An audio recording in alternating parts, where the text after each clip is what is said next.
Money is the root of all evils.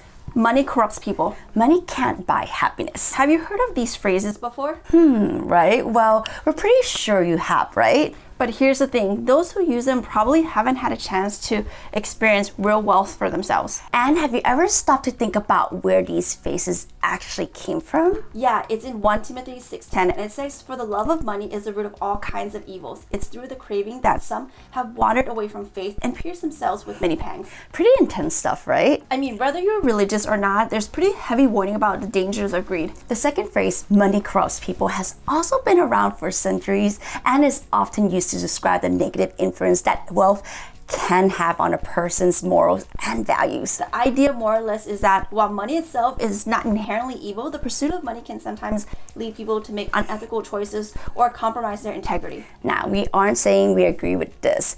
We will leave that debate up to you guys, right? So, Palm, let's talk about the third phrase. Money can't buy happiness. You probably have heard this one a million times, right? Yep, it's basically saying that having a lot of money doesn't necessarily mean that you're going to be happy and fulfilled. This idea has been explored by a lot of different literature, from classic authors like F. Scott Fitzgerald to Charles Dickens to modern day writers as well. Basically, this idea is that true happiness comes from things that aren't materials, like relationship, experience, and personal growth. It's a pretty common theme in a lot of different philosophies and spiritual traditions. So true. So why do we think that being B-E-E-I-N-G selfish is actually good for the world? Well, we can't wait to tell you. Let's get into it.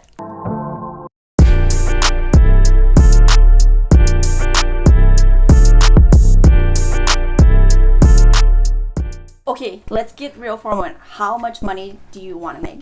Some people might say they just want enough to be comfortable, but we're here to say that it's a bit selfish. Hear us out. If you really want to make a difference in the world, help others, you need to have an abundance of money. Having more money gives you the opportunities to make a positive impact on the world. Some people might argue that it's selfish to want more money and they should be sacrificing your own well-being to help others. But honestly, that's just not sustainable.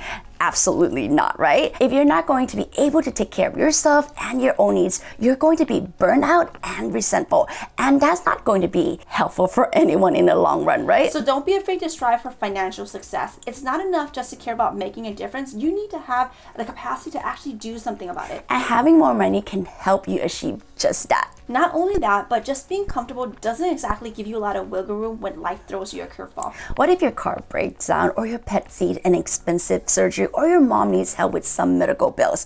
Suddenly, just enough isn't enough at all. By aiming for financial freedom, you're not only securing your own well-being, but you're also giving yourself the ability to help others when they need it most. Think about it, guys. When you have more than enough money to cover your own expenses, you're not constantly worrying about how you're going to make ends meet. Instead, you're going to focus on the people, the causes that matters to you.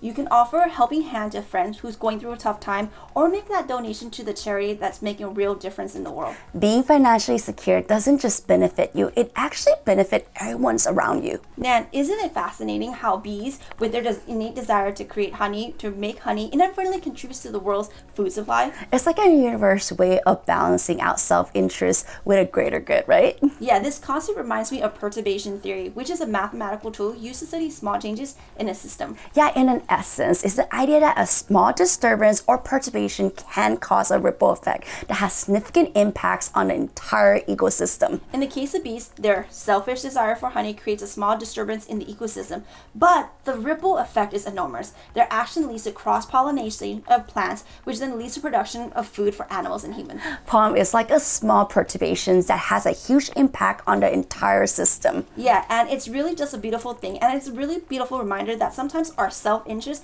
and the greater good can be aligned. We can unintentionally contribute to something much larger than ourselves. Palm, just like how bees are important for cross-pollinations, people can also have a significant impact on the world when they have the means to do so. Making an abundance of money can allow individuals to create positive change in many ways, like donating to charities or investing in socially responsible businesses. But some people feel like pursuing wealth is selfish or greedy, which can be limiting. Embracing self-serving approach to wealth creation can actually increase an individual's ability to make meaningful impact on the world. Think of it like bees collecting nectars from flowers to produce honey. Similarly, individuals can use their skills and resources to generate wealth and create values for others. The more wealth an individual can accumulate, the greater their ability to make positive impact on the world. Absolutely, right? So let's not feel guilty about wanting to make more money. Just like bees, our self-serving approach can actually help feed the entire world. Well, guys, that's it from us today. That was our mic drop moment of the week. Right? Remember that the way we approach money and wealth creation is a personal choice, and there's no one-size-fits-all approach that works for everyone. So you do you, go make that money, and stop feeling so dang guilty about it. Thank you guys for tuning into today's episode. We hope you enjoyed our conversation and gained some valuable insight along the way. We love hearing from you guys, so feel free to reach out to us with your thoughts and feedback. Stay tuned for more episodes, and don't forget to subscribe to never miss an update. Until next time.